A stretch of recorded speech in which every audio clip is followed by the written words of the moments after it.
But no, moving on, looking at our baseball and company news section. I think you guys shot this over. Pete, you might have shot it over last week to us. The Cubs' new alternate uniforms. They're like that light blue. They're pretty sweet, so I'm excited for them to talk or to bring those out. I saw people like hating on them, and I was all in. Like I liked the new logo too, and the Cubs. It's like they had a baby blue a while back too, so it's not like they're just jumping on the train. No, I'm excited. I don't know if that's replacing their City Connect or not, but I don't really like their City Connect that they currently have. I mean, it's okay, but there's definitely better ones. But I do like the new baby blue for sure. I want to get one of the hats too. The new logo is pretty sweet. I think anytime you can do a uniform with baby blue, or like that powder blue, you really can't go wrong. Like I love like the Chargers powder blue uniforms in football. Like I just think it's so sharp and it always looks so clean. So no, I really like the Cubs new unis. I've long said, and I'm gonna get a lot of hate for this, but the Cardinals, like being a Cubs fan, the Cardinals have some unreal uniforms, especially their. Do they still have a powder blue? Don't they? Yeah, the powder blue. Yeah, that's one of their alternates. Yep. Yeah, and their old one was awesome too. But yeah, the powder blue in baseball is one of the. You can't really go wrong with it. I love it. The Brewers have a good powder blue one too. It seems like everybody's got one now. It might be their City Connect. Like it does. It looks so good. It looks so good. Well, and hopefully, honestly, some of our fan base here, Peter, is, anywhere south, anywhere from Bloomington Normal south, it's probably going to be a 70% chance you're running into a Cardinals fan over a Chicago fan. And then especially when you get in that Metro East area. So I think you're preaching to some of the choir there. I figured, but I wanted to let my Chicago people know. Like, I understand, but no, they do got. I've always said they had some nice uniforms. Good logo too. And then Def, I know. So when I was on Friday night, I was eating at a restaurant, and they had Sports Center on in the background, and I look up, and the Dodgers announced that they had signed Roki Sasaki. Is that how you say the name? Am I saying that right? Yeah, you're spot on. What do you got on that? If you've been following, the MLB hot stove, this really shouldn't come as much of a surprise. Like, Dodgers are building a super team. It's as simple as that. Like, they have good representation just from that part of the world, which obviously, they've got Yoshinobu Yamamoto and they've got Shohei Ohtani. And now they have Roki Sasaki. All three of those guys were on the Japan World Baseball Classic team. So it makes sense for Roki to go there. He's familiar with guys that are already in that organization. And listen, who wouldn't sign up to play for the Dodgers right now? That team is just absolutely loaded. But yeah, he signed with the Dodgers. Hold on, real quick though. Yeah, we cannot keep going without giving you some love on those pronunciations. That was the most impressive thing I've heard in a long time. Just rolled right off the tongue. Kudos to you. Well, thank you. Yeah.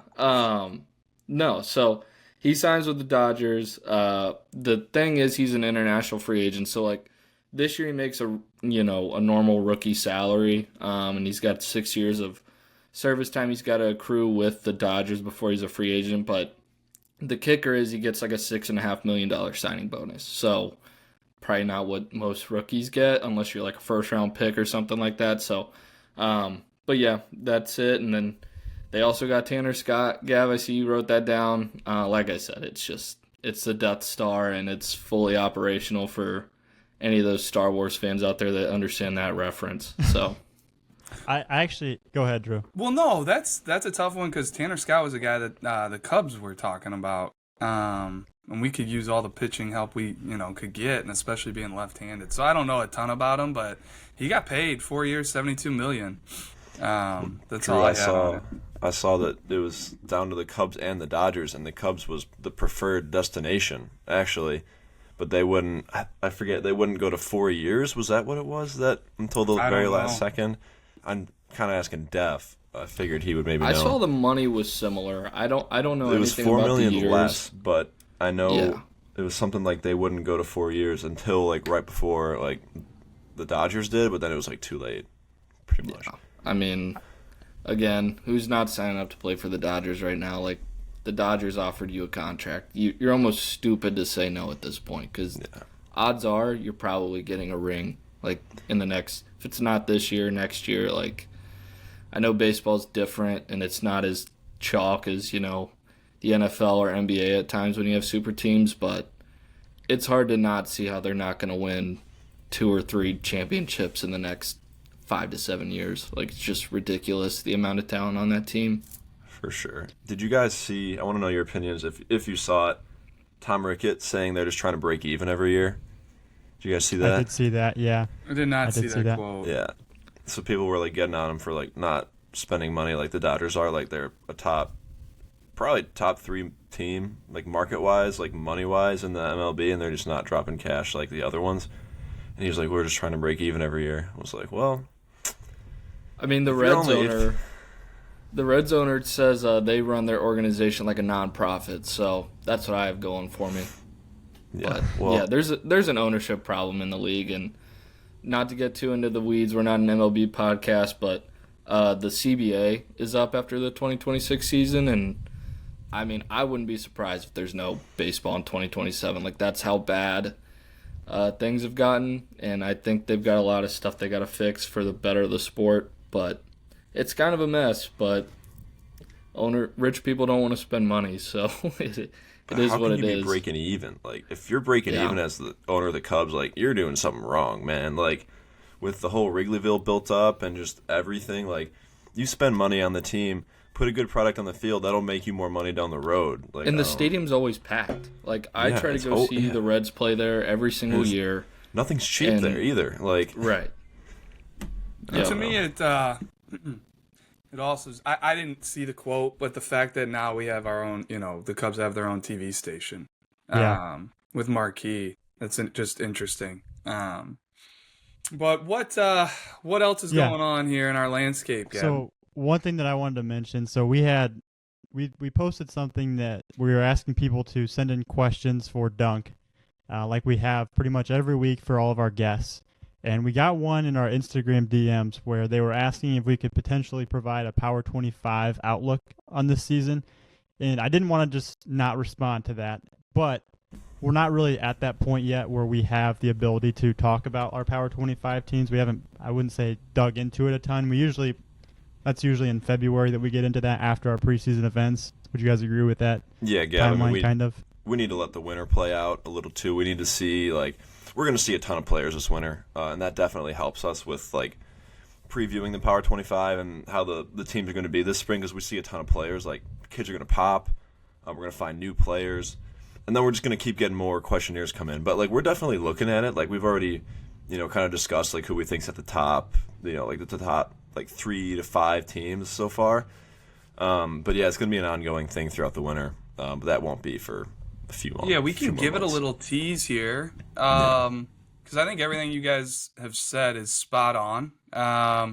We have a little bit of an idea, but we definitely don't feel comfortable enough talking about it until we see all the players we're going to see in the February winter showcase season. But some teams that I think, will definitely be Power 25 teams. Where they exactly slot, I don't know, but I think you can go down the list of Providence Catholic coming off the 4A state title. Like, they bring so many pieces back. It's hard to not envision them being towards the top.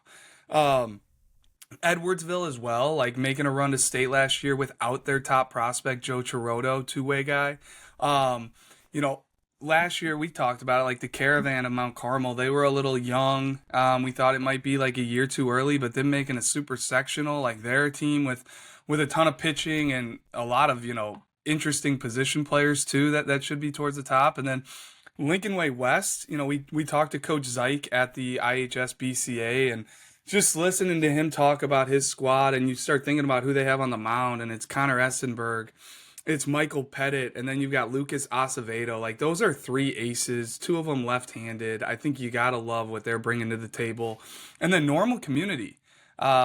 They've got all kinds of pieces in there this year. Position players, couple arms. They'll be a team to watch. So just to give that listener, who took the time out to send us a question, which is greatly appreciated, like, give you guys a little tease on the spring, but there will be more to come.